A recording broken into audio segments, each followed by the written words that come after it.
Today I'm going to talk to you about a model for excellence, how to use excellence, because at the end of the day, your customer base, your clients, they don't rave about average. They rave about excellence and what excellence feels like.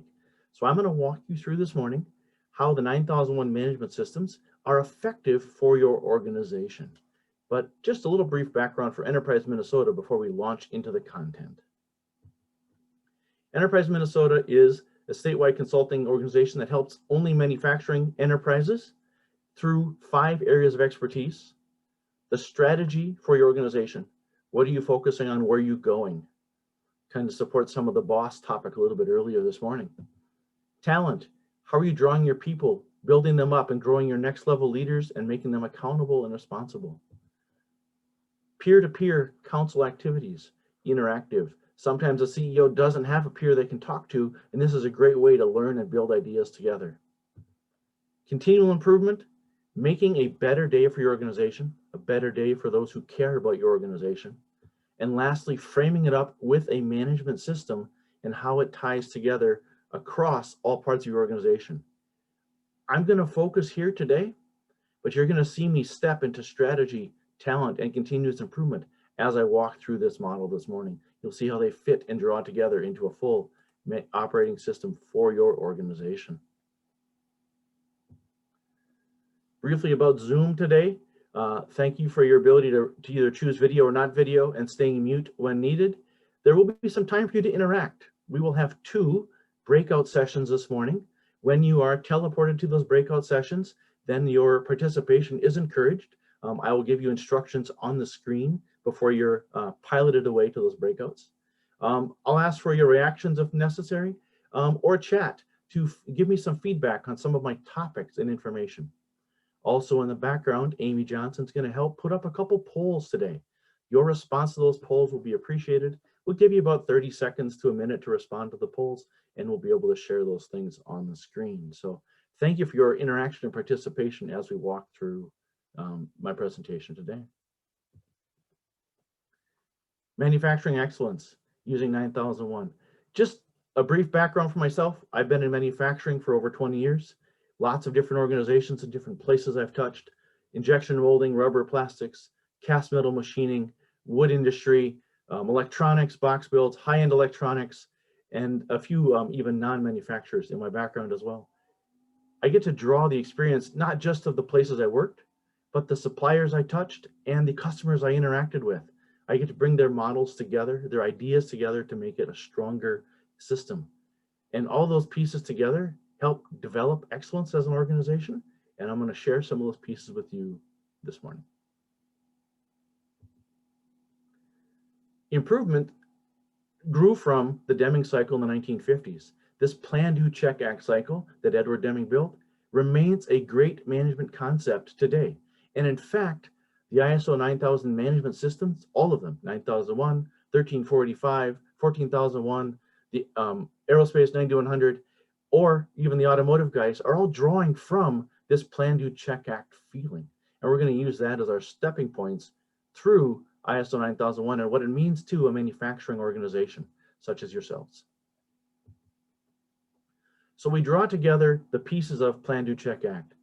And the ISO standard brings together 7 key concepts in ISO terms to think about, but they group into some great areas. The planning elements, the first 4, and how they bring together building your organization and aiming it in the right direction. The doing operation, the excellence you provide every single day in your organization, the value add they pay for. The data you use and verify and check against, and then acting, making improvement a real thing, a real descriptive system, and this frames up how business excellence and culture exists across an organization. Why would we consider management systems or something like ISO 9001? Let's reach out to an example from a recent magazine, Craft Pattern and Mold. I believe Craft was on your presentation and they gave a slide deck last time you were together. So from our magazine, we see quotes from their owner. Why implement a management system? To craft, aligning the organization and making it a management tool, not a quality team member tool, not an engineer's tool, but for the organization and fitting those pieces together.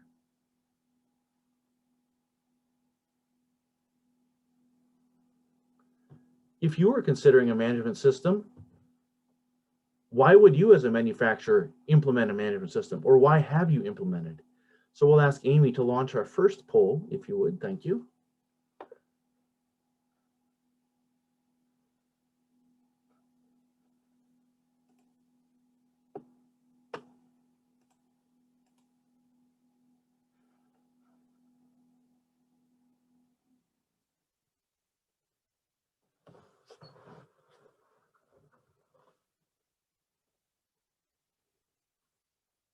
Give it a few more seconds for it to for the responses.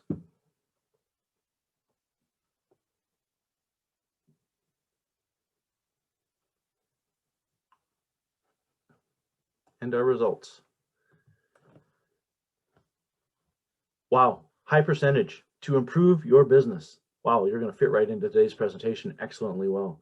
And also, why you need it to differentiate yourself, grow that knowledge. Thank you for sharing your results with us and with the others on the screen. I appreciate that very much. So that's the why you're after those things, to drive excellence and make improvement for your organization. Allow me now to step through those 7 clauses of the ISO standard, but I don't want to connect you in specific detail. I want to actually link you through some concepts about how they fit together and what they mean. So the first one, I want to start with the letter I for you. I want to ask you about the interested parties, those stakeholders for your organization. Really, this is the section about who cares about the success of your organization. Who cares about your business? If you would, in chat, tell me about it. Who has vested interest? Who's impacted? Who cares about the success of your organization?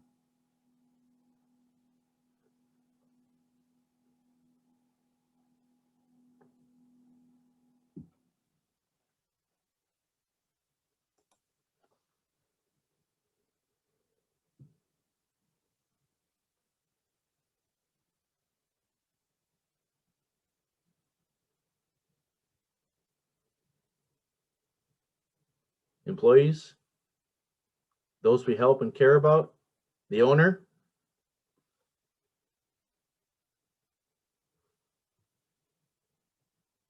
Give it a few more seconds for some responses.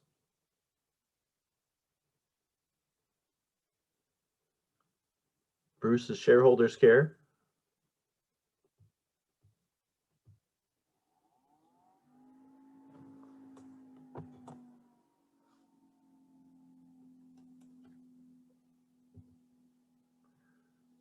Those who care, primary, those things, the customers care, our suppliers care, ownership cares. These are the key things that jump out at us. There's also others that care, some a little bit lesser known, we don't always think about them. Your financial supporter cares, your banker, your investor cares about you, your board of directors cares. What if you're dealing with medical devices or government assemblies? Those regulatory places also care, ISO, UL, CE. All of these stakeholders have a vested interest in your business. They care about what happens for you. And I want to map these together into 4 groups of stakeholder groups that care about your business. Firstly, the customer cares. They're the one that pay the bills. They're the one that generate your revenue. They're the ones that use your products and services.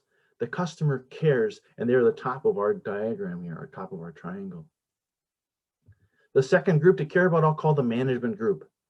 Your owners, your board of directors, your shareholders, those folks who have a direct leadership responsibility in your organization to drive it for success. The people we want to talk to every day and help them feel excellence within the organization. The third group is the group that supports the business itself.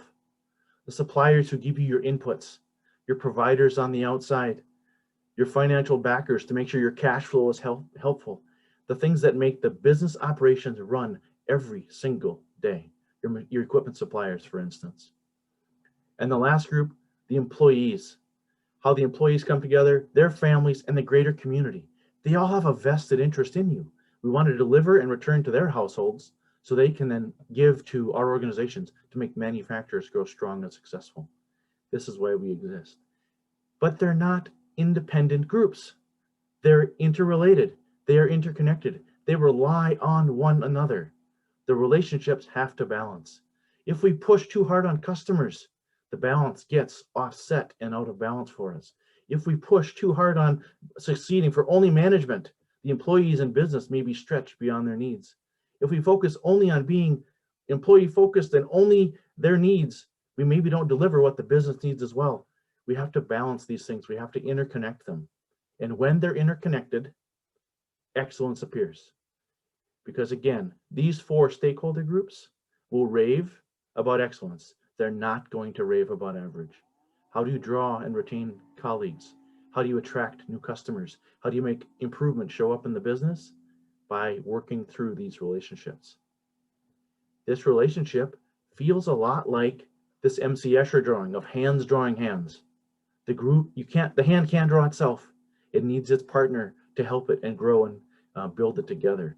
This relationship helps us build that interconnected model and helps us frame up the pieces that make a management system extremely successful. This brings us to our first breakout room. Amy's going to send you to the breakout room in just a moment. There'll probably be 5 to 7 of you in each breakout room. What I'm going to ask you to discuss is, what are the key expectations that these stakeholder groups have? What does the customer expect of you? Are there some characteristics or some features of expectations they have? What about the business? What are the business expectations expect from your organization, from your manufacturing company? What does management expect? What do the employees expect? What are those characteristics? When you're in that group, if one of you would self-volunteer to facilitate and take a few notes, I would love that. To then, when we come back to the large room, I'll just have each of the small group leaders kind of share for a moment 1 or 2 of the key things that they had for expectations. You'll spend probably 8 to 9 minutes in the breakout room, so it's not a lot of time, but we will be at that point. So again, what are the expectations of these stakeholder groups? And then we'll come back, that leader will share 1 or 2 key thoughts with the rest of us as we walk through.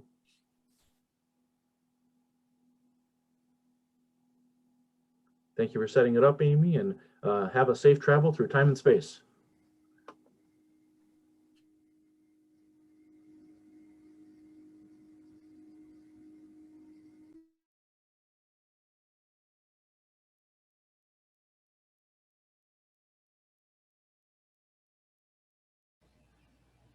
Welcome back.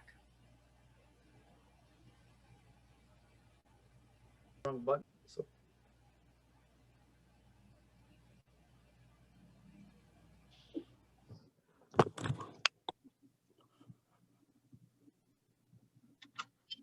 Are we back, Amy? Yes, we are. All right. Hopefully your transportation was less eventful than mine. I clicked the wrong button and had to jump back in. So in your breakout room, we talked about the expectations, those stakeholder groups that care.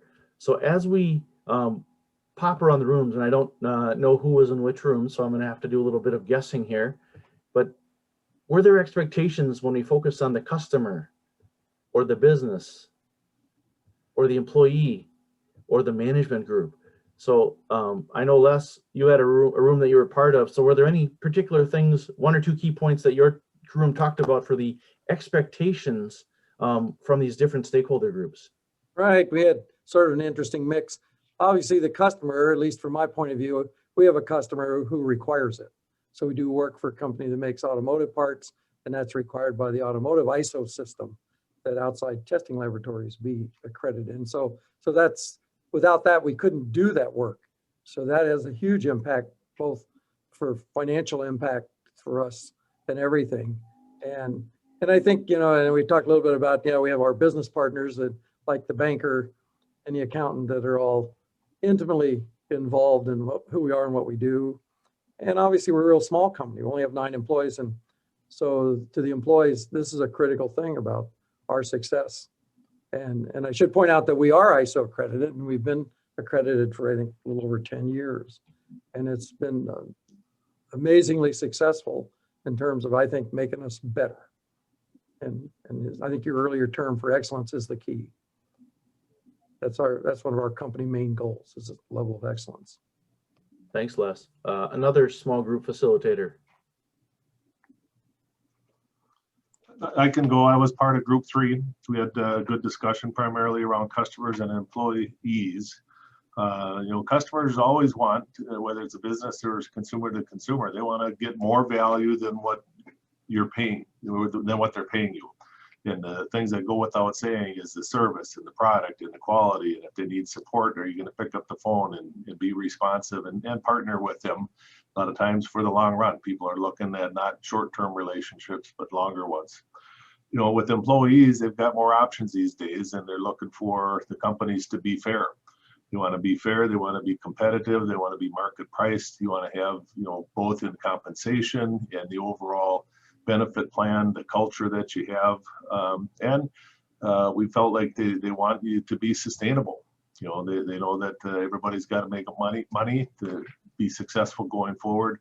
And they want to know that they're working at a place that will be sustainable. Thank you. Did I miss anything, guys? Probably. We're doing 1-minute summaries. We're not going to be able to cover our entire 8-minute conversation. All right. Any of the other group facilitators? I don't know, how many groups were there, Amy? I don't know. There were 3. Okay, so the other group, please. Well, I'll be speaking for one. We had Mark Hegstrom, Robert Lodge, Angie Brick, and Sue Kramer in our group, and very similar to what Bruce group came up with, a lot of interdependency there. And kind of as a summary statement, we kind of came up with a good mantra, and that's a successful growing company. It really operates on well-established processes and procedures. And those are the things that create the consistency in the operation, and communication is the key. Communication is the glue that makes things work for everyone.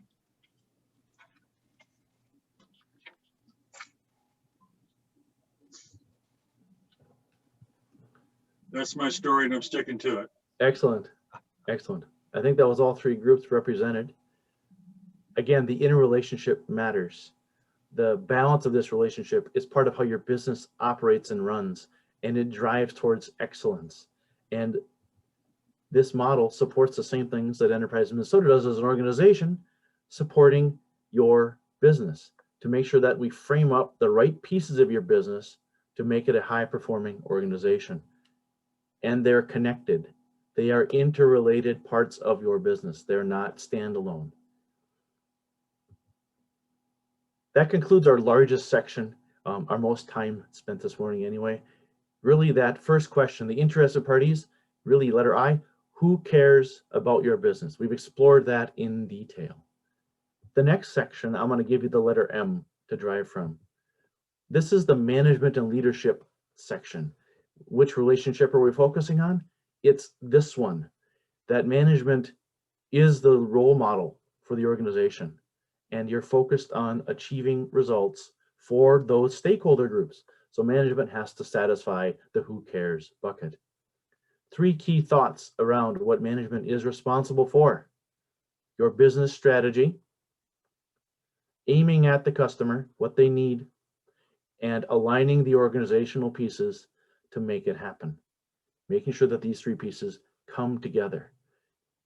In the ISO terms, that strategy connection, that vision, mission, values of your organization is linked to what the ISO deems a quality policy. It's really the one paragraph, the one phrase that encompasses the tip of your spear that everything else is driven behind. This is an example from a company. I coded them called The Good Guys. They built their mission statement around these principles. When they list out these things, they want to continuously improve their organization. Do you feel their customers being improved from this, that stakeholder group? Do you feel the business having its improvements driven? Is management getting what they need? And are the employees a part of this relationship? Their quality policy from The Good Guys focuses on those stakeholder groups. It's intentional. It is on purpose for them to do it. And for these guys, it helps give them unity of purpose And it has also inspired and challenged them to measure the right things as an organization. And we'll link those pieces together in a short while. When we look at building these vision, mission, values, this is an example, one style of a quality policy, an ISO term, an ISO clause, an ISO relationship that supports an organization. The second part is, as we see from the state of manufacturing, which Enterprise Minnesota completed fall of last year, October and November of 2020, that focusing on your customers. 2 of the top 5 ways customers want to grow, or excuse me, manufacturers want to grow: new customers, new products, being innovative, focusing on those things, focusing on this relationship, taking care of that customer stakeholder group, innovating for them, satisfying their needs. And when I think about focusing on customers, I want you to consider, as a manufacturer, what are the 2 questions in customer focus you're thinking about? Who are they? Who are those customers we're serving? And what does it take to satisfy them? These 2 elements should be intentional in your leadership team under that M, section 5, focusing on your customer focus. Who are they? And what does it satisfy them? What are their expectations of you? What do you need to deliver to them? How will you reach them? How will you satisfy their needs? Answering those questions and knowing how it fits together helps excellence appear. Again, your customers will not rave about average, but they will rave about excellence. The third point of management was employees putting together that organizational chart, aligning the resources and the roles and responsibilities to fit your organization. If you're an EOS traction team, this fits and maps into your accountability matrix. And again, from the state of manufacturing, we see that developing our people, focusing on growing our leaders, our second level leaders, our management, is number 5 on the way that your company will grow, connecting back to those parts. So we've covered 2 clauses. I, interested parties. Who cares about the business? M, the customer focus and the quality policy and the vision, mission, values for your organization. Our third subset is going to be P for planning. And planning really is a management responsibility. It is management's job to set the plan, set the trajectory, figure those pieces out through the organization of their system and their strategy. What do they want to do? What do they want to go for next? The planning has elements that everyone can relate to, and every organization has them. Sometimes they're formal, sometimes they're informal. This is a plan. This is a plan my colleague and I put together for him to get from his house to the South Metro. Simple plan. But this plan has 3 parts that we need to be mindful of. Sometimes there are risks in our plan, things that get in the way and prevent the plan from being executed, things that may not satisfactorily be accomplished. We have intermediate objectives and milestones. In this case, the cities we need to visit. Maybe for you, they're your rocks or your BHAGs or some other method of getting there. What are those objectives you're going after to make your destination in your plan possible? And thirdly, sometimes plans need to change. We have to understand if that risk is in the way and we need to adjust our plan, what can happen around us? One of my colleagues from my past gave me a very little nugget that stuck with me for a long time. The plan is the plan until it changes, but then it's still the plan. So we still need to get to our destination, but our variation may occur. Our objective may move, a risk may encounter us, we may have to deal with a change, but we still have an objective. We still want to get somewhere, maybe faster, maybe slower, maybe a detour, but we still have a plan to go after. When we connect to the state of manufacturing again, what's going to help manufacturing companies grow? Number 4 on the list from the survey, strategic planning and implementation. What are we going to do about that plan to make sure our future is where we want it to be? This leads us to our next poll. In your organization, how do you manage those planning objectives? What is your method? How do you look at those goals? Thank you for launching the poll, Amy. We'll give it just a moment here and I'll grab a sip of water.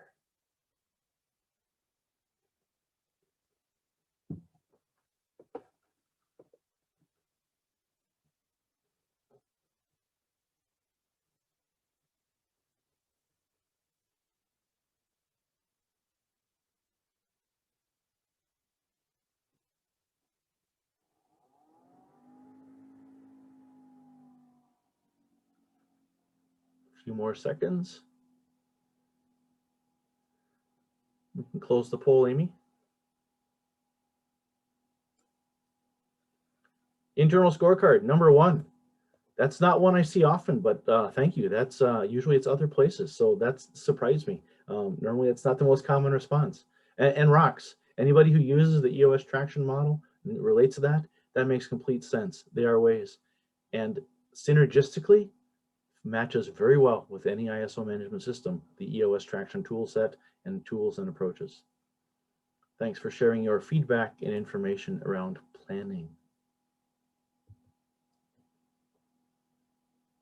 I, who cares? M, management takes responsibility. P, we put together a business plan. Let's move into the 4th one. R, for the organizational resources, the resources of the organization. What does the business need for resources to make it successful? How do we draw those pieces together? In chat, if you would please, in these 2 manufacturing examples, what resources do you see?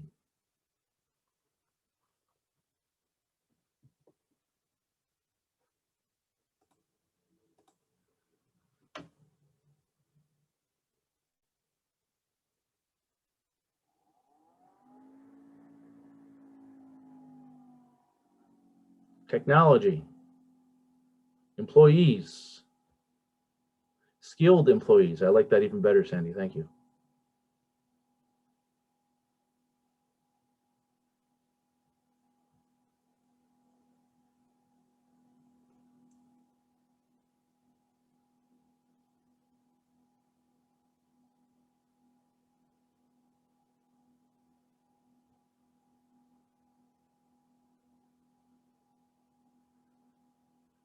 Equipment.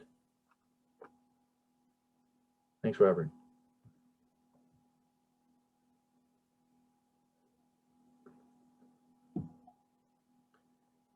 Right soft. Thanks, Bruce.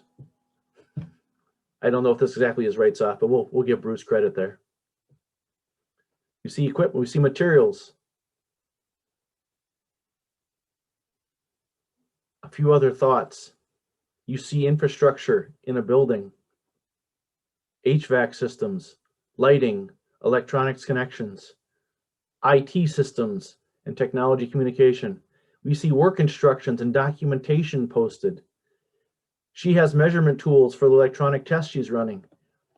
There are lots of resources, equipment, tools, utilities, power, buildings, safety, instructions, documentation, IT.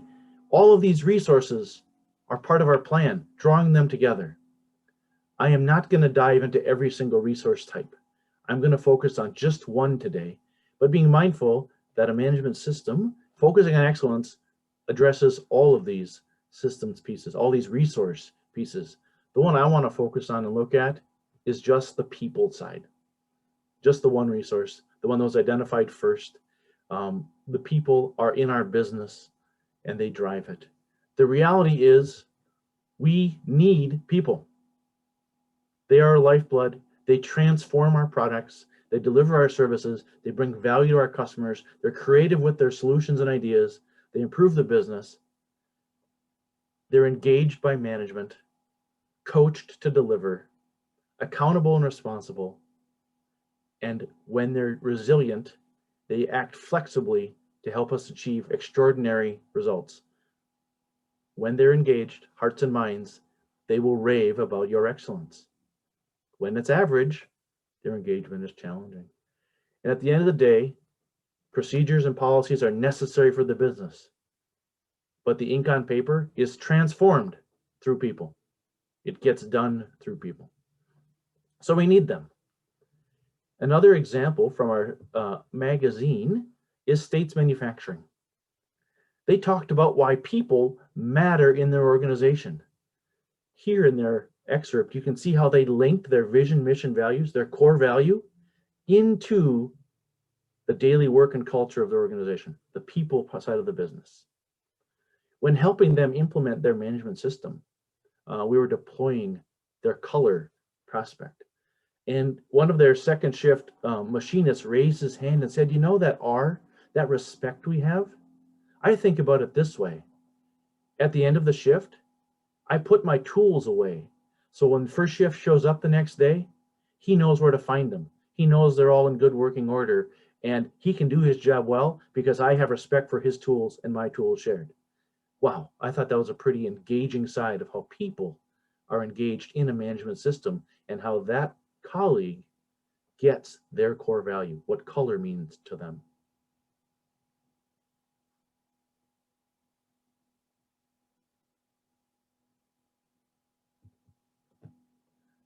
We've worked through the plan. We've talked about who cares, management's responsibility. We've put a plan together. We've aligned the resources, the people, equipment, tools to do the job. And now we're going to step into O, and we're going to deliver inside the operation. 4 parts planning, next part doing. This is where we spend most of our time. This is where you as an organization spend your energy, spend a lot. Your resources are deployed here to deliver everything from the phone call to receiving your cash payment. How that works and how that functions, how they link together from an operational side, it needs to be part of that organization. We want to link together our business processes. Regardless of your manufacturing organization or your support of a manufacturing organization, you have these elements as key process steps, how they connect and how they fit together in that call to cash, all the way from the quoting phase, all the way to delivery. They're part of your business, they're part of your organization. They're unique to your business though. Your equipment, your customer base, your technology, your location, your size, all influence your processes, but their themes are similar. But you're unique. So special ways to look at them for your unique business, but they're unique. They are descriptive, but not prescriptive in this situation. And the reality is your processes like these are not independent silos. They are interconnected parts of your business. It flows, information, materials, and your business flows together. Whether you're in the office, whether you're at the machine, or whether you're delivering to your customers, it fits together. And continually improving these processes through good documentation, through continual improvement, Kaizen, through leadership, through talent development, through training, all of these things come together in delivering your process as an organization. All of these fit that operational element. You know your business intimately well. I'm not going to cover and try to explain how to best deploy these things. You've worked on those. How do they systematize and come together? That's really what it feels like. And we think about and ask another manufacturer why they approached it from an operational standpoint. Here, our friends, Greenlight Coatings, Van Technologies in the Duluth area. They fit it together because it aligned their processes. That flow and sequence became theirs, and they saw the connections. And their people were able to focus their expertise within the process of responsibility. Small manufacturers, lots of hats for the same people, aligning the resources and the people, and making sure that they deliver inside of those operations. So again, this is a link you can connect and see through our magazine, which is available on our website as well.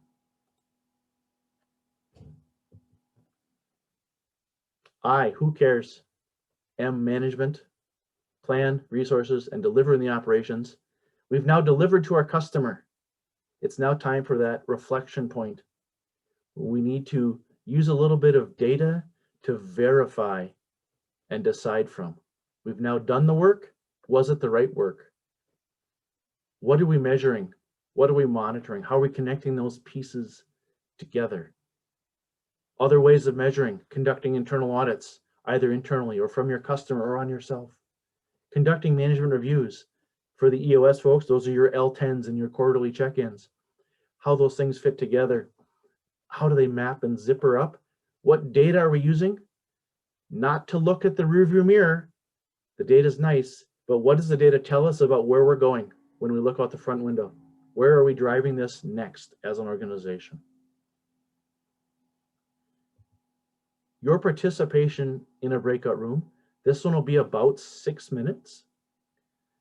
What I'd like for you to discuss and share is when you have measures, metrics, and data in your organization, things that you use for key process indicators or key decision indicators, your scorecards, your measures. What do your team members appreciate the most? Not you as leaders. What do your supervisors care about? What does your lead care about? What does your right-hand assistant care about for data to help them make decisions in the business? So you'll be transported again through space and time to the breakout room. Your assistants to share for a few minutes. If the same facilitator would happily share, then I can keep track when we come back.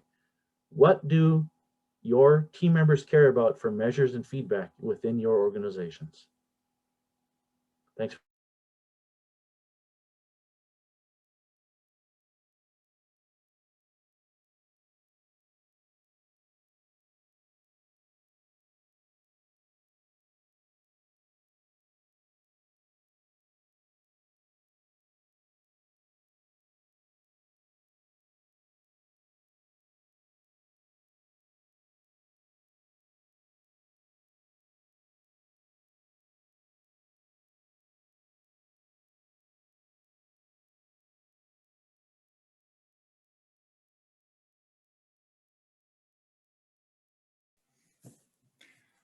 Getting people to show up for the digital events can be a little bit of a challenge. There's a lot going on and everyone's super busy, so it's easy to not show up to these in a lot of cases.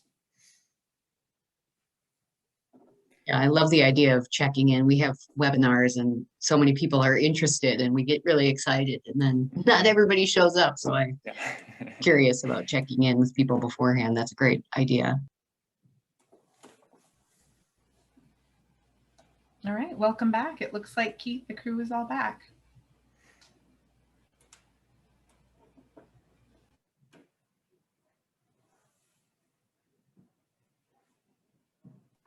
There we go. All right, we're back up. Screen showing, I hope. Yes. Okay, it just portaled me in and out and messed up my display, so I had to do some quick scrambling on the fly. Robert knows how that goes, being the co-host as well, that things move around when you're not intending them. In your breakout rooms, what do your team members appreciate about the measures, the metrics, the scores that you have?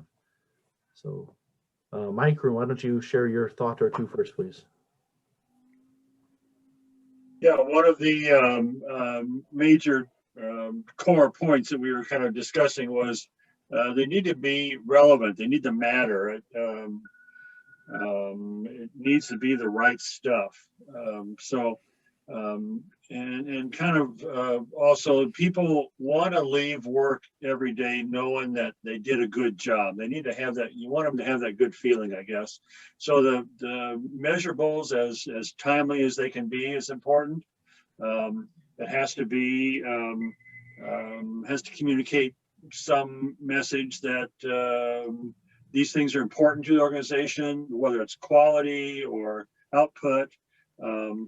Those are the things that I think employees care about most. Keith talked about the and what, so you might even say so what, so you've measured this, so what does that mean? Where do we go from here? Thanks. Another group. Keith, I can go.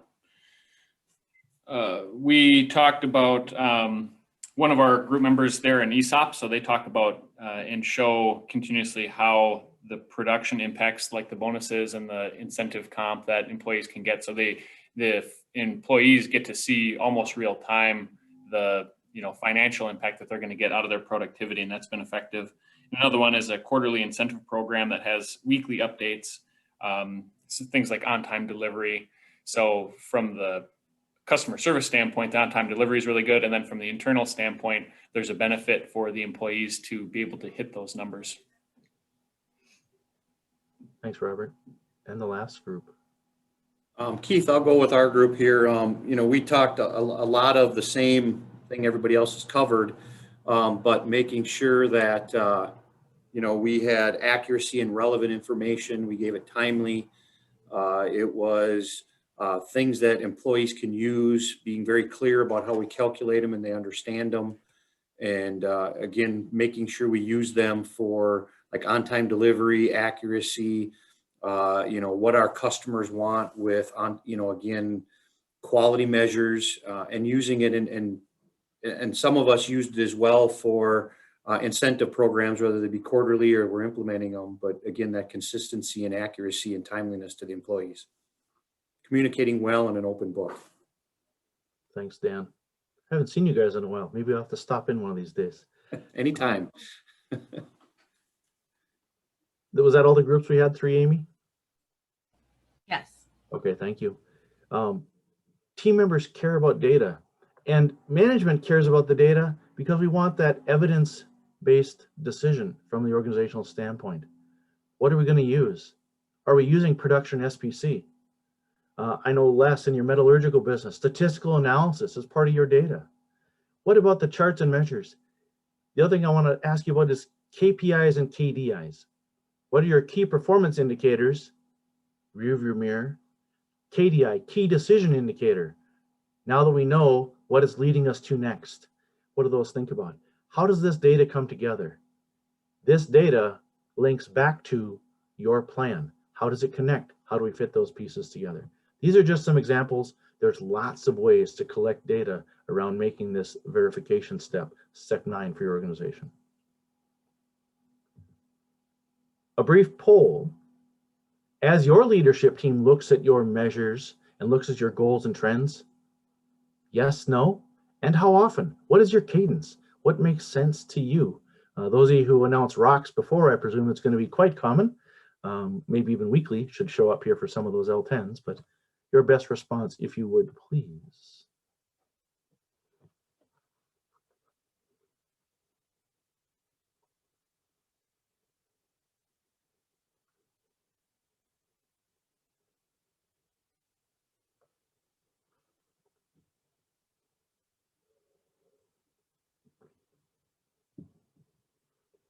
About 10 more seconds.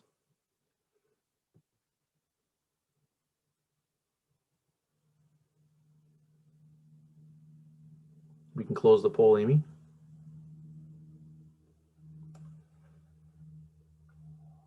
"100% say yes, it's regular to them." Wow, I have not had a presentation that looks that way. Thank you for your dedication and commitment. That's fantastic. And then the cadence, monthly, and for those of you who do L10s, maybe weekly should be a choice in this case, and every 3 months. For Enterprise Minnesota and our organization, we are ISO 9001 certified. Our cadence is 5 large sessions a year, so about the every other month cadence from our management review standpoint. But each organization has to fit their style and their method. What's going to be good for them and their cadence? So thank you for sharing that information with us. I appreciate it very much. This brings us towards our last section. We've talked about I, who cares about your business? M, management, delivering policies, customer focus, and the organizational structure. We've built a plan, and even when it changes, it's still our plan. We've aligned the resources of people, equipment, and tools to deliver. We've executed an operations from that call to cash cycle for ourselves. And we've used V, the verification, and data to decide. And our last one, I'm going to cheat just a little bit and spell out the word improve down the left side. Why? Because a 9001 or a business management system is an improvement system for your organization. Improvement comes together, and improvement will yield excellence for your organization. These pieces fit together in this plan, do, check, act cycle to make excellence appear. And how does excellence appear? How does improvement happen? Let's step through a few examples before we close up for the morning. Again, that starting example, the plan, do, check, act cycle from Edward Deming, one of those improvement models, one of those improvement styles of going about it, continuous improvement, Kaizen, etc.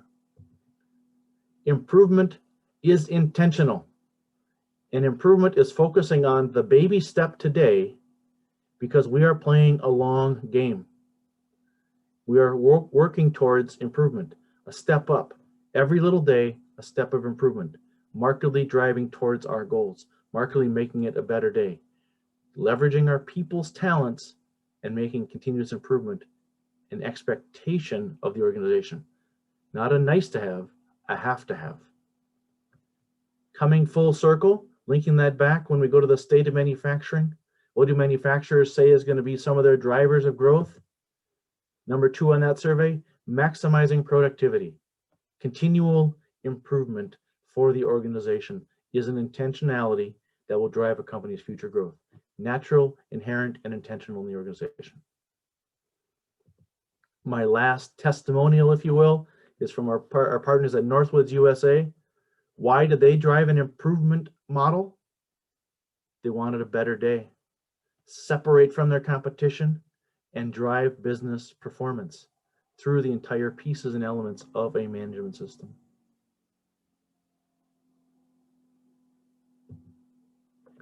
So we've talked through this plan, do, check, act cycle using the improved model and mapped across the interconnected relationship for manufacturing excellence. These stakeholder groups shall be taken care of. When you reflect on your organization or the manufacturers you're helping, do their employees feel it? Does the customer feel it? Does the business feel improvement? Does it rave about excellence? Does management drive and support these relationships to be successful? How does that come together? How does it fit? Excellence comes through these interconnected relationships.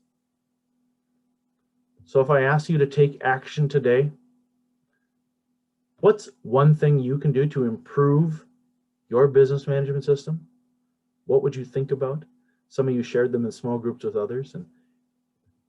And then when?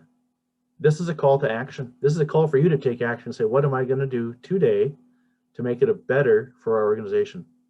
If you're willing, share in chat. If you want to write it down on your notepad to take it back to your leadership team or to your peers, please do. What will you do to improve your organization today? Enterprise Minnesota is happy to help manufacturers to leverage and improve their ISO management systems or their current management system to integrate if they went towards certification or the tools of ISO.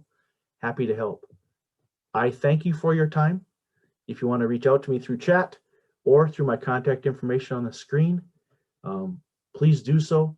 Would love to help you as a manufacturing organization to have excellence and to have your employees, customers, and the business raving about excellence.